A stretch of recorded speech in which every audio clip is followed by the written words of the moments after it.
As the week approaches the long-anticipated Abbott Communications launch party, a strange mix of anticipation, tension, and emotional confusion wraps itself around Kane Ashby's world. The party is meant to be boring, predictable, business-focused, exactly the kind of night Lily jokingly dismisses as tedious. But Kane sees something different in it, something personal. An opportunity, a doorway, a chance to recapture something he thought had slipped out of reach. Everything begins with the conversation that refuses to leave Phyllis's mind. Kane had stood in front of her not long ago and assured her, calmly, confidently, almost convincingly, that she was his choice, not Lily. He had leaned into their partnership, praising what they could achieve together, insisting that she was the one he wanted professionally, maybe even personally. It was a moment Phyllis clung to as proof that she was finally stepping into a place Kane might open for her. But Kane had also made something very clear. If Phyllis wanted trust, she had to tell him the truth. He knew she stole the AI program. He knew she handed it to Victor. He knew she had been dancing around the truth with excuses and evasions. All he needed was her honesty, her acknowledgement, a confession that would allow him to rebuild something with her instead of continuing a relationship built on lies. Phyllis, in her usual stubborn, self-defensive way, denied everything. She tried to dodge, twist, and reframe the conversation, refusing to admit what she had done. Kane pushed back harder, telling her this was the line, cross it honestly or he couldn't move forward with her. Cornered, Phyllis finally muttered that she would tell the truth. She didn't promise honesty out of guilt, she promised out of fear that she was losing him. But the moment ended before she could say anything more, and the show left things hanging. Viewers could almost feel that her so-called confession would not be clean or heartfelt. More likely, she would continue withholding, lying, manipulating, because that is how Phyllis operates when she senses she's losing control. Meanwhile, Kane wasn't as truthful as he pretended to be. He insisted he was done with Lily, but the truth sits deeper in his heart. Lily never left. She is the ghost in every room he walks into, the memory in every quiet moment, the unfinished chapter he still feels tugging him back. No matter what he told Phyllis, Lily still lives in Kane's emotional core. That truth becomes painfully visible the moment Lily mentions she's attending the boring launch party. She says it casually as if she expects Kane to shrug or tease her. Instead, something inside him lights up. He doesn't hear boring. He hears an opening. He hears possibility.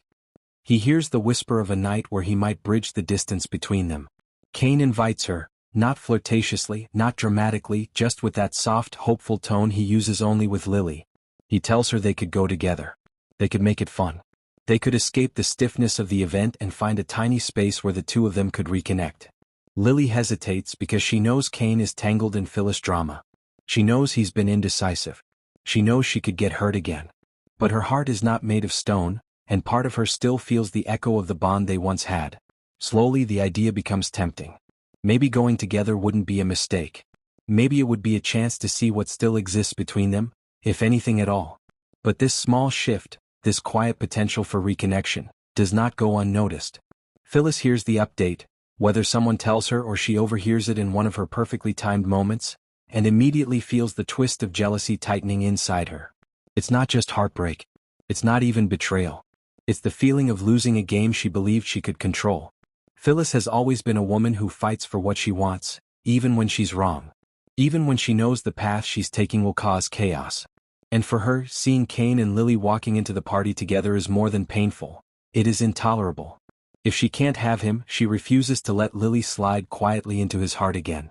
As the party begins, glittering dresses, polished speeches, camera flashes, there is an undercurrent of tension waiting to erupt the moment Phyllis walks through the doors. Kane and Lily begin to relax, a rare softness appearing in their conversation. They share small smiles, quiet memories, little reminders of who they used to be. It's the closest they've come to a real moment in months.